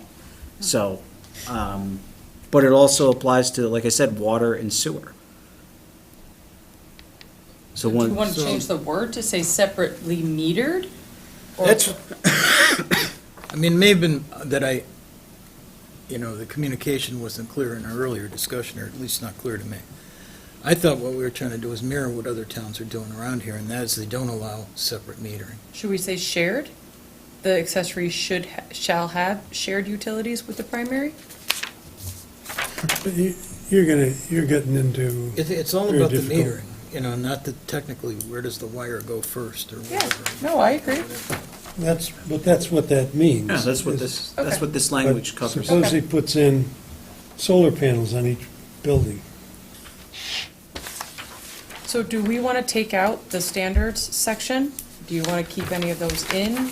Do you want to get rid of the whole section? This is what we had said was too ambiguous. Yeah, the need, I'm not sure. The need I don't understand, but, Yeah. because it's not very definable. Right. Two, perhaps To go on Plan of purpose. Conservation Development has some specific recommendations that So are keep, specific. so keep that in. Character of the neighborhood is pretty I think we have, fuzzy. yeah, I think we have to take that out. Yeah, that doesn't work. Yeah, exactly. We tried that. Yep. It failed. The impact, This is from the form-based code stuff. Yeah. Isn't that defined anyhow, though? And Well, I mean, if you think of your impact, if you're meeting the zoning setbacks, you Right. have no negative impact, Right. because they're conforming to your setbacks. I can only go so high, 35 feet. right. the So, I impact of mean, any you're already traffic defined there. circulation. I think we talked about that too. Mhm. The only thing I would like something addressed would be landscaping and/or wording about parking. Landscaping, parking, I don't have problems with. That's Landscaping what the I'm saying. building, I have Landscape, no, problems with. landscaping, parking. I think that's something that we should consider.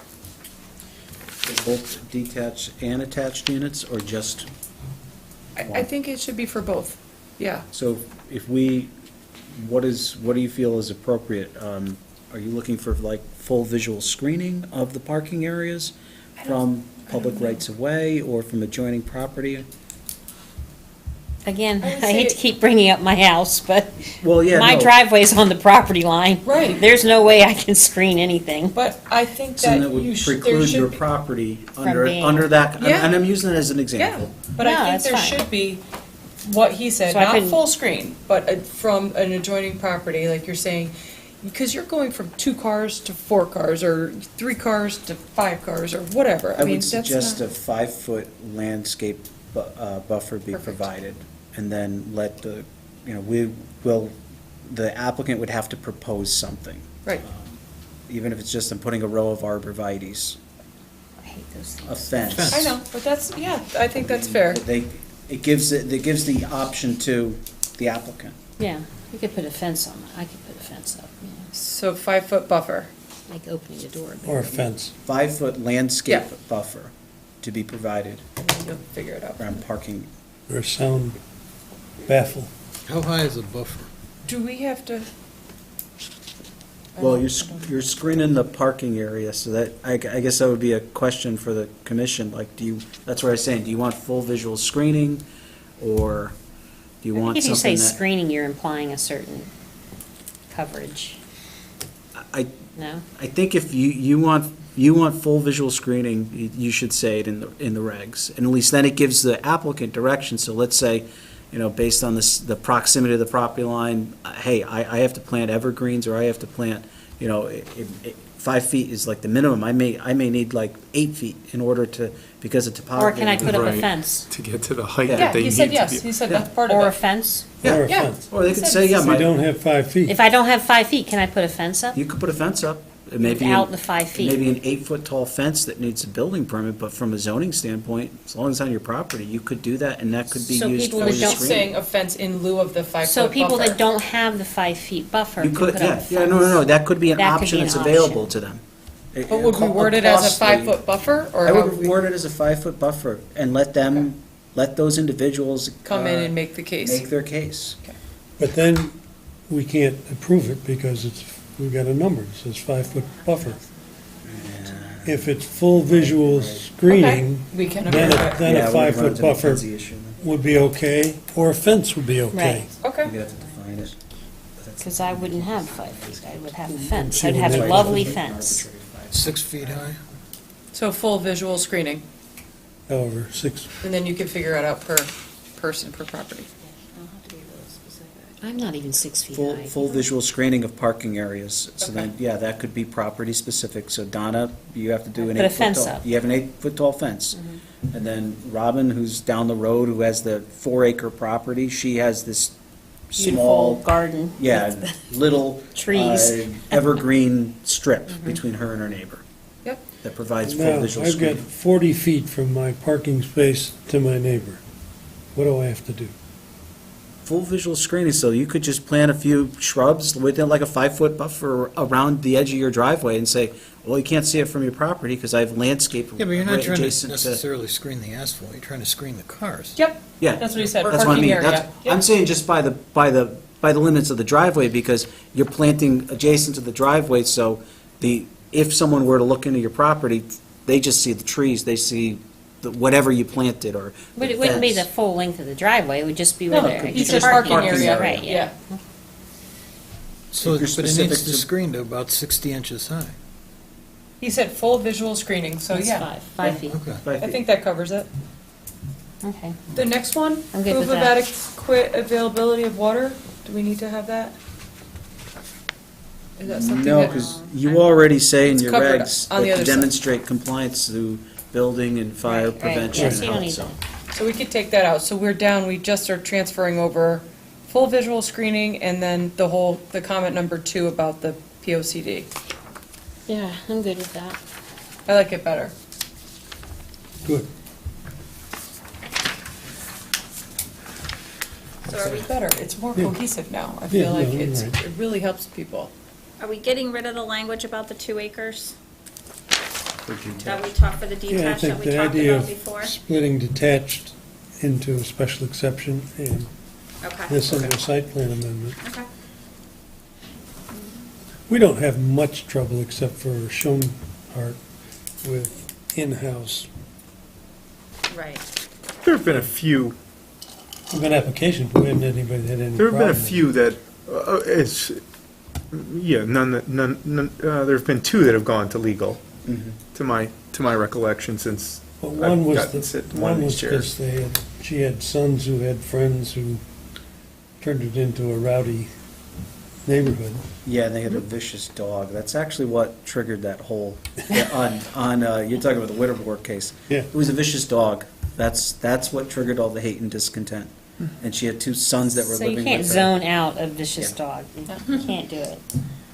Their 2 sons. Back on the draft, let me just ask about item C1H.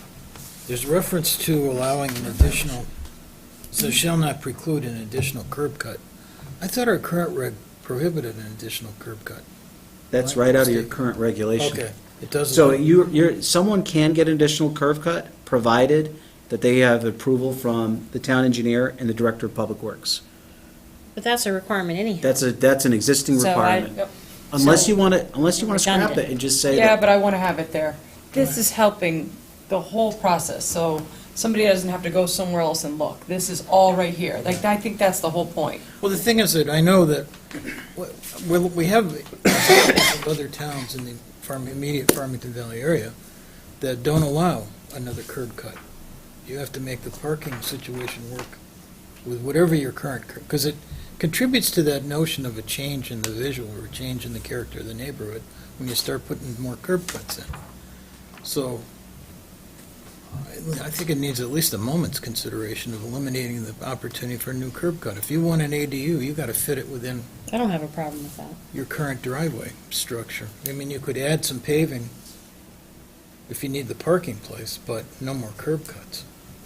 I'm So okay with you're that. saying just take it out? Yeah. To not allow, I'm okay taking it Yeah, out. I mean, it could specifically say, that would make it clear, specifically say that we're not, No curb cuts. No additional No curb additional cuts curb allowed. cuts. So we're ending it after, Keep the first sentence, get Yep. rid of the second sentence. Yep. That works. But Although at a later date, they could come in and just put a second driveway in and get a curb cut, right? I would say condition your approval, in addition to the regulations. Yeah. Then- there's something else Go. minor that's just down that way too, on the next, it's paragraph I, where it's talking about a proper solid surface for the off-street parking. I thought obviously I'm mistaken if this is the current language, I thought we required a paved, some sort of paved pathway to the access to the ADU. My driveway's not paved. Well, This doesn't actually say paved, it says a proper solid surface. Right, so, Could be yeah, bricks, could be stones. could be stone, could be, Right. Dirt. But I have more than dirt. if we I have require that barely they have more than a dirt. proper surface for the parking, we ought to require that the pedestrian walkway accessing, maybe there isn't one.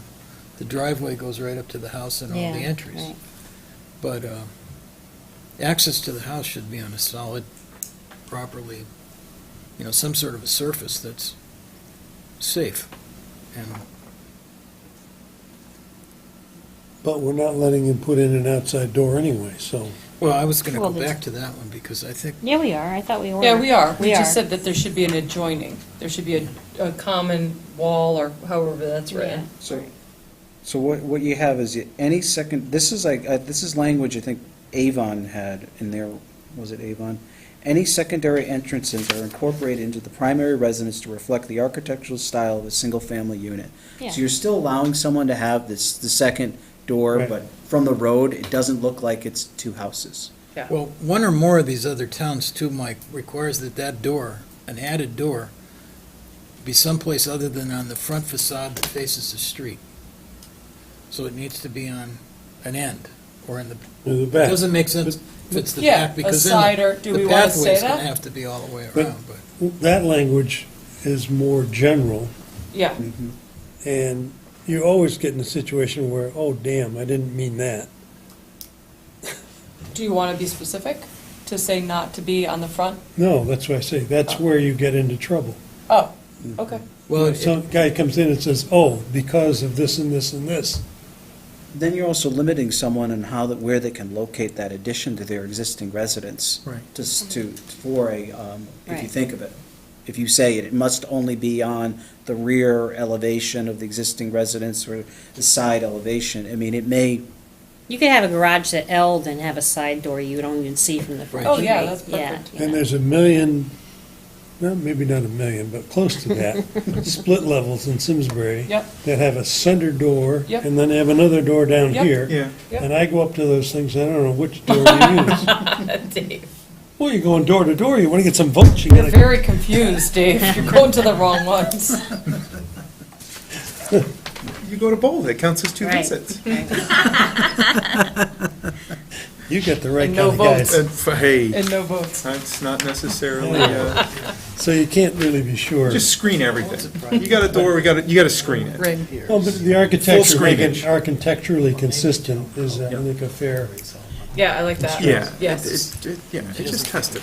and then the other one is that shared door, the added language for it to be operable. So you don't just, because I've had this happen Got to it. me in other communities. They put Someone- drywall on top of it? Yeah. Yeah. They put a door, open the Right. door, and I'm like, there's a wall here. There's a Where's- wall, yeah, Where's my connection to the unit? exactly. So- That's great. I've had a couple of cases. I think there's one of those on West Street. Thank you for this. This is great. I think this is getting us to what We we need. need. Yeah. So with the, So then, with all that language, the only thing that we would be receiving here would be the detached units. Correct. All the Special rest would be just- exceptions. Yeah. well, no, the attached units would be site plan approval. So Right, they'd that's what I'm still saying. be The only thing we permitted would see would be the detached. Only public Without a hearing. public hearing. So if it's, you'd still see it. And it'd still apply, unless you want Yeah. to say that attached is subject to a zoning permit, meaning all they would see is Robin. Why would we see it, though, if we have all these clear guidelines? I'm The just, site plan to confirm that it conforms to it. In principle, if we make our regs absolutely, we just say hi and then you're good. then we don't need to outta be here. Yeah, yeah. It is still Okay. a change to the land use. Oh, yeah. That runs with the property, so, Okay, all right. And what would happen in a site plan approval if it was a contentious situation? Without a public hearing, we would still have a full audience who would make noises. Sure. No. Boo, hiss, You- and we would see the public Yeah, input, if Okay. you will. all right. Yeah, and it would just change the appeal options that someone has. So let's say it's a site plan approval, and they disagree with an action of the commission, they go to Superior Court. If you were to change that and say, well, let's make it a zoning permit, then what someone has, if they were to find out that their neighbor was converting their home for attached accessory dwelling unit, they could appeal the ZEO's decision to the zoning board of appeals. They're looking at it, did you follow the regs? Was it a sound decision? It's, Yeah.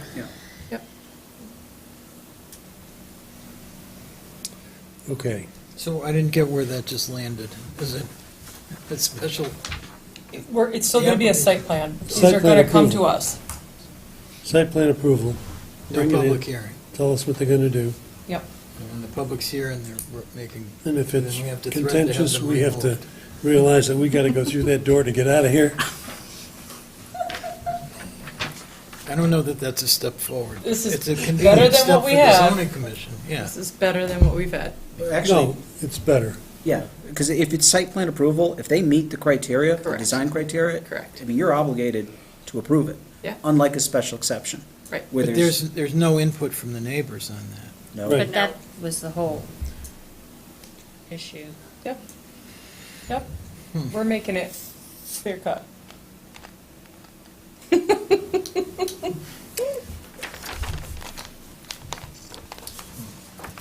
So do we have enough, do you have enough to create what we're asking for? I can clean this up for Awesome. the next Revise. meeting. Awesome. And we should get these in advance of our meeting so that people have a chance to read it. If there's an issue with the language, then we'll have an opportunity to discuss it Yeah. when we're setting the site, public hearing. We're gonna try to update these two regulations the next week, and we'll upload them, and I'll email the commission that the new documents are there, so you'll have time to look at it Thanks. prior to, so you'll have, we meet in 3 weeks, you'll have 3 weeks to digest the Oh, language. okay, that's good. Dave, don't put the comments in Jeff. Send an email to Mike only. And Mike only, don't reply to all. I don't know where it goes. He likes your love notes. I think sometimes they pull everything down and just put up a new one, so anything that you had in there, Is it not gets stored. blown away. Maybe if I go back, it might be there. It might be. It might have be on been your in local transit. computer. You're so hopeful. It's all right. I think we got all that stuff done. All right. Next subject. You had two things to talk about? The map, do we want to do The map? Let's talk about the map, because that'll, I hope, be quicker.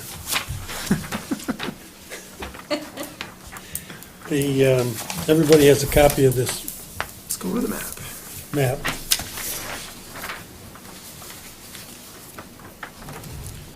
Shut down some.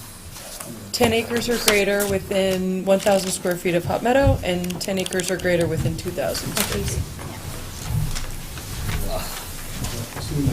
Gavin can't see the screen from down there. It's this. No, this is great. So that's what's up on the screen, and let me see if I can zoom in. What's there? All right.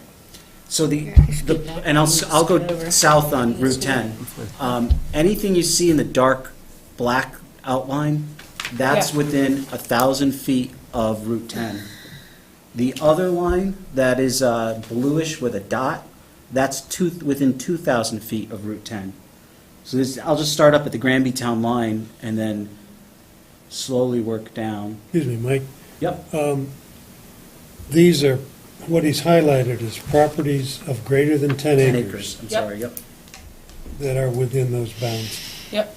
And the red is the aquifer protection thing that just happens to be there. Yeah.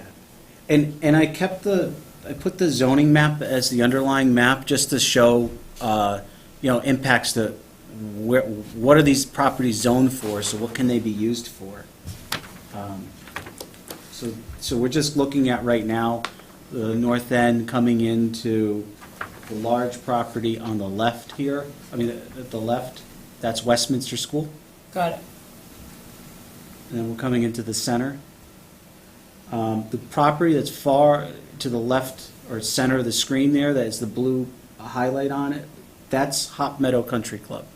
It actually is within 2,000 feet of Route 10. Wow. So that would qualify, if you went to 2,000 feet, someone could Country club. redevelop the golf course as a workforce overlay housing zone there. It's unlikely the McLean Trust is gonna give that land up anytime soon. There's a lot of these properties that you see here that have either environmental restrictions or Okay. other things, but just by a land size criteria, this is what will pop up. And that's, I think, in making a decision long-term, you should just look at the numbers. Okay. Because some things could change. So obviously, like, for example, the large Yeah. area here, we're now into Ensign Bickford, Donna Nobel. Oh, okay. So in the Powder Forest, You have a pointer that I'm not seeing, or? No, No. he's just moving down. Oh, We're yeah. just looking at the I'm sorry, dotted, I can grab a pointer. the dotted lines, these big Yeah, sections yeah, of yeah, land. yeah, yeah. So even though that is under conservation, I mean, that would be something that I would say we don't want to do within 2,000 square feet of Hot Meadow. That's too close. Too close? It's Too too, far. it's too, yes, we don't want to have that. And then if you can you go back up to the north? Because there was one other one. That's that Hot Meadow Country Club. Is there one other, what's that, that's R40? So that's Griffin Land Holdings. That's the Northern Fields, which is associated with the solar project right now. Same But thing. just, Yeah, for the same reason, I would say no, because you would not want that to be able to be changed to workforce housing. so the other question that we had was, because if you go within 1,000 feet, it can go pretty far out. Do you want to look at, maybe I can revise a map and say 10 acres or greater with frontage on Route 10? The only issue is, the one workforce overlay housing zone that exists Doesn't. Is it? here, he Yep. is 700 feet off of Route 10 Right. and under construction as we speak. Right. So if you were to make a change like that, you'd have to take any changes, take him into consideration, because they have potential of making him non-conforming. Right. You wouldn't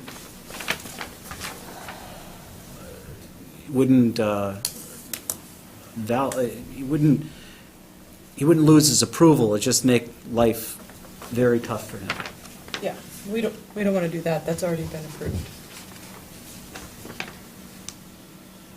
I don't know if anyone else wants to see any specific on a higher scale area.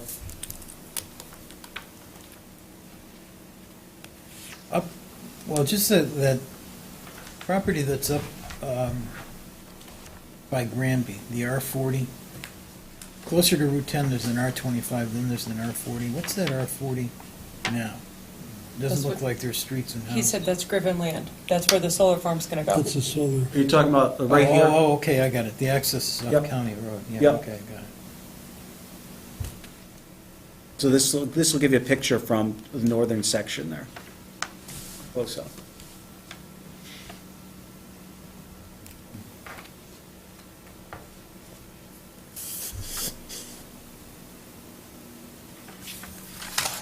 But that's 2,000 feet. Blue is 2,000, black is 1,000. Yeah. But the workforce housing that's already been approved off of Hoskins is within, 1,000 feet. yeah, so that's 700 fine. feet away. So that would be okay. That wouldn't change anything for them if we agreed to that. If we agreed to 1,000. And if you want, I can clean this map up and just show all the 1,000-foot properties are 10 acres or greater that are 1,000 feet. I would say Oh, sure. we've got that. Yeah, he's just saying that he would take off the other I'll stuff. take off the Oh, other yeah. one so it's not as busy. But on a lot of it is floodplain, On the other side. Yeah, so you can't do anything in those things anyway, right? right. Unless you do workforce housing on stilts. Huh? You could do it. So,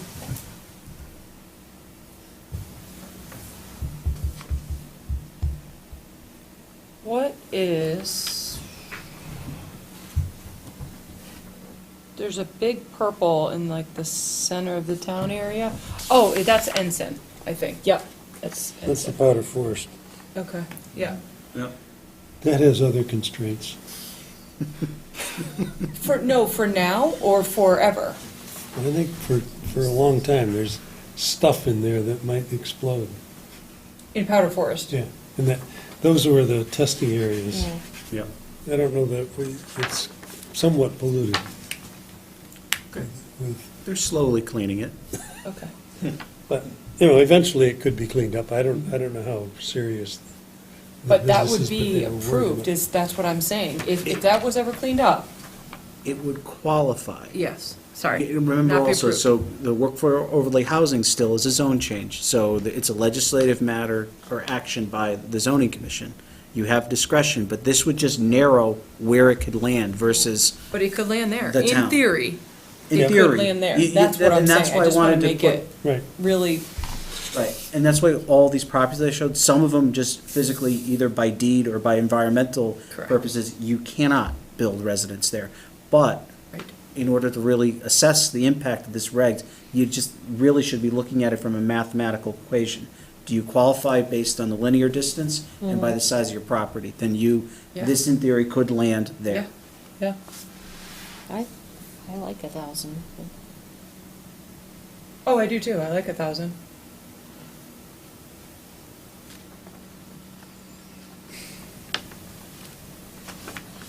Mike, do you think 1,000 is too much? I could look at 750 50? feet and see This what, Hoskins, that would still That keep. would still that would fit. keep them in. Yeah, I can look at his distance and just say, okay, so how's that look down the Route 10 corridor Right. if it's just, that magic Whatever number? that distance is. It's not just gonna be him, there'll be other properties, but you may see this map that's busy with a lot, let's say 30 properties, it's down to 10. Which might be better to see. It might be more of a corridor. I would like to see that, if everybody else, I don't know, is okay with that. Yeah, I don't think we really want in-flood Correct. of these kinds of things.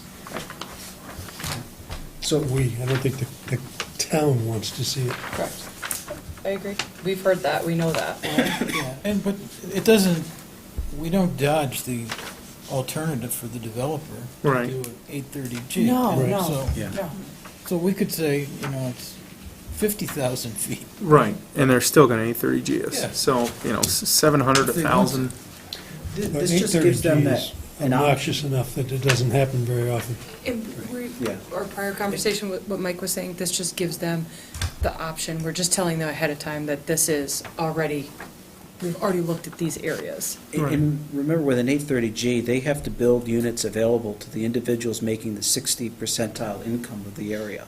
That's what gets tricky for a developer, is that, you're building a single-family home for someone who's making $50,000 and has 20% down payment, ready to go for that new house. Right. Line them up. Yeah. I mean, I'll ask Jackie, how many of your clients qualify Exactly. for that? Have that much, right. Are making that little and have that much. 830G, although it is confrontational, it could be tough for the commission, there are some criteria associated with it, which is also tricky for the developer to deal with. Well, and they won one, and they haven't done anything in 6 years or something. Is that about to expire? We just granted them a 5-year extension. They have 4 years or 3 years left on their approvals, and then that will finally expire, but,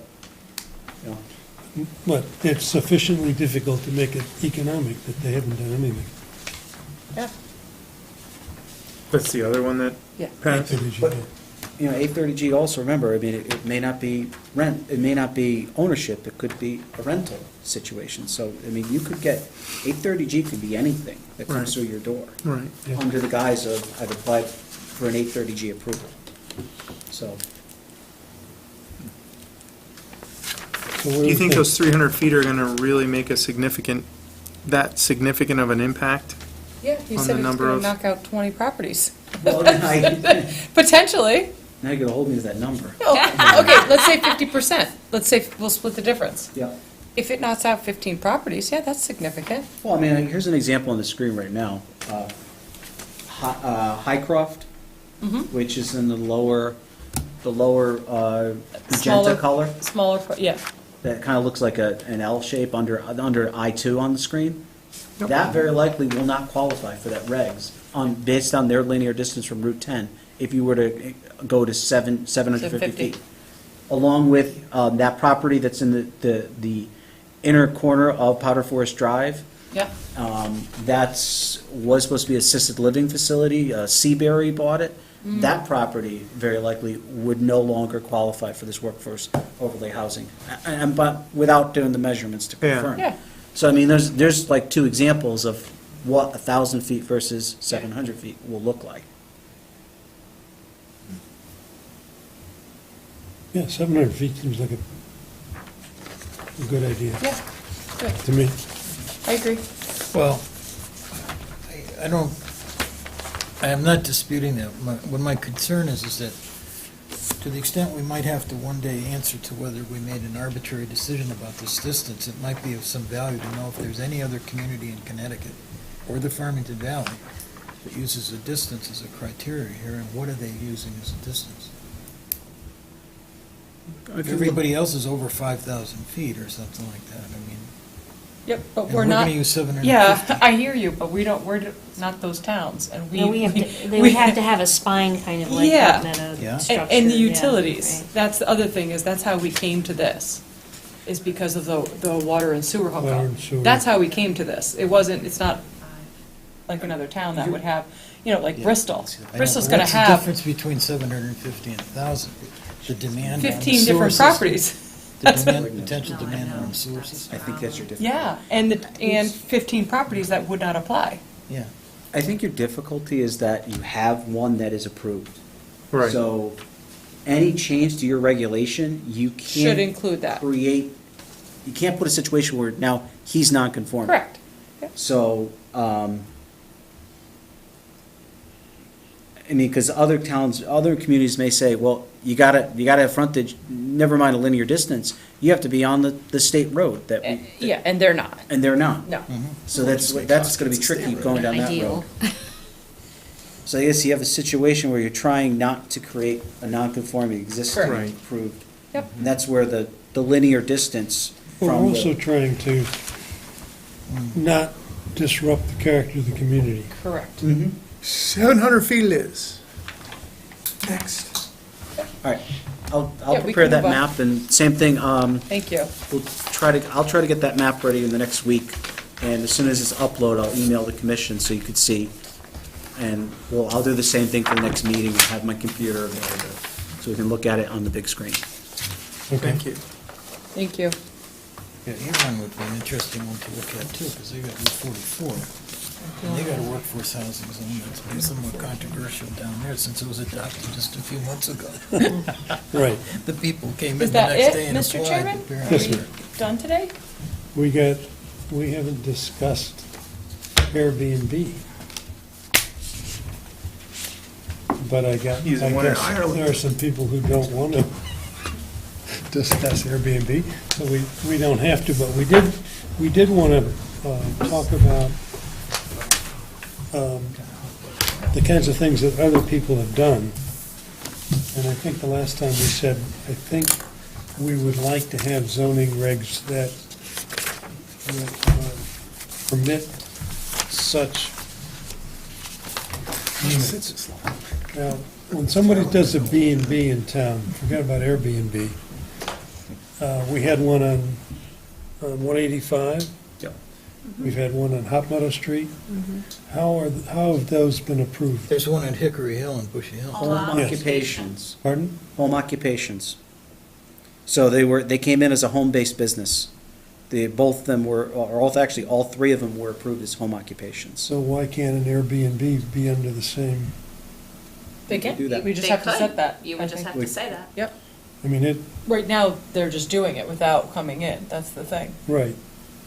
So then we're assuming then, because those actually, all three of those applications were conditioned with the basis that the homeowner reside at the property.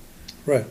You would think, you want to handle this the same way and say that the homeowner would have to reside at the property? I think everybody Well, felt that last time. No, there's a Yeah. finer distinction there, and that has to do with the owner has to be present when the B&B, or the Airbnb is occupied. Yeah. Now, when I was in Boulder, Colorado, I stayed in Boulder, Colorado requires the residents to be, the Airbnb has to be the primary residence of the owner. Right. It doesn't require the owner to be there when the occupants, the Right. renters are there. I don't think you can But- constrain it that way. Yeah, I wouldn't do that. Well, they do. And since Mike has informed us that Hartford's the only town that has regulations in the state of Connecticut, Hartford does require that the owner be on the premises for the Airbnb while it's being rented. So they approach it differently. Okay.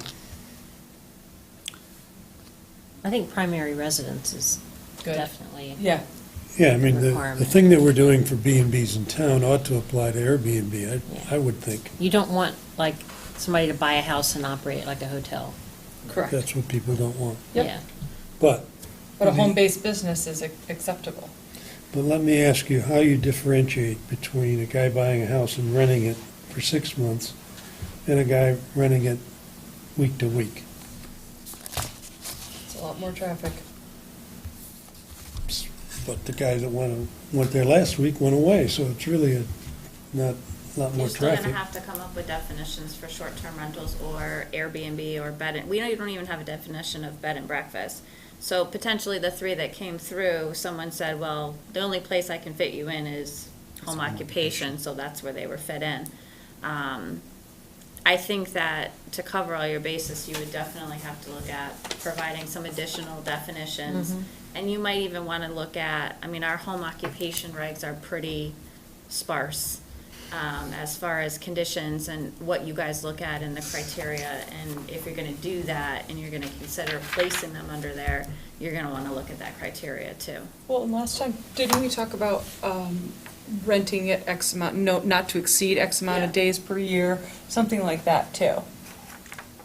Do you want us to draft Do something? you want us to draft something generally and then you guys can kind of have a Tweak it? starting point Sure. and just Maybe get some definitions Just going. something, and- Yes, yeah, please. just something To to get bounce off started. of, Instead yeah. of, I mean, we could sit here Yeah. and kind of go through a bunch of stuff, but That'd maybe be we great. start with some definitions and maybe take a look at, if you want to do it as a home occupation, see what we could add in. Yeah. Um, And we have other, we have Hartford as the Connecticut example Yeah. to work with, but we also have examples from throughout the country, which some are zoning regs, others are housing code regs, and we can base our proposal kind of, mirror the two, or marriage the two options, and share that with you in the next meeting. That would be great. Yeah, a lot of places, I know there's a gut feeling that it really should be occupied by the homeowner, but a lot of places, people are renting houses, they're buying houses and fixing them up and renting them, and I just spent a week in one in Maine on an island. A friend of mine owned that house for 30-some years, and he sold it to another guy who was a fisherman there, and they're intending to just rent it out for vacation people. And it's fine, and the neighbors are happy, and it looks like they've done a great job with it. We want to be careful what we do doesn't infringe on people's property rights that are not bothering anybody else. So along that line, you wouldn't be looking at a home occupation, you would be looking at a separate reg for Airbnb. I know, I'm just throwing Yeah, that out as just- another Yeah. But I think that you do avenue. get into a different change of character in a residential neighborhood when you have people coming in and out, and nobody's there that has any recourse as far as the neighbors are concerned. Yeah. It's not residential at that point in time, it's commercial. But they all have no party restrictions and no this and no that. Yeah.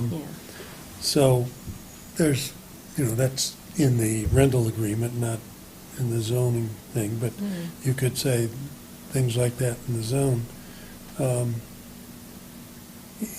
You I don't, don't think we're in that much danger in Simsbury. We don't have a big draw here for as far as, we have 37 of them that are, Yeah, but let's they're go back- rooms, right? 17. Not like I a say, whole house. let's go that back you and could- let them Yeah. start, Yeah. give us a starting point, Yeah. and we'll go from there. Well, in support of of our staff, I want to mention, Mike provided tonight a copy of, it's a slide set that goes into the characteristics of the short-term rental regulations in Hartford and some other cities. That's on the website. Yeah, and it's also on the, Dropbox. That's what I mean. One of the sites that I was looking at on the internet, though, was presented the same set of slides.